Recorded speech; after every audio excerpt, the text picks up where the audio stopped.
राम्रो मान्छे भेटाउली जहानी भेटाउँदिनौ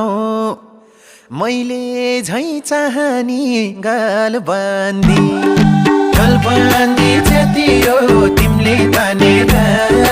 बोलाउन खोजेको आफ्नै ठानेर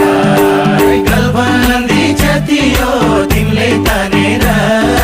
बोलाउन खोजेको आफ्नै ठानेर हाय हाय बोलाउन खोजेको आफ्नै ठानेर केटोले साँच्चै मन परायो जस्तो छ आज फकाएरै छोड्ने भयो मिठो बोल्यो पगाल्यो मन त कति माया गर्छौ र भन त पछौरी जति हो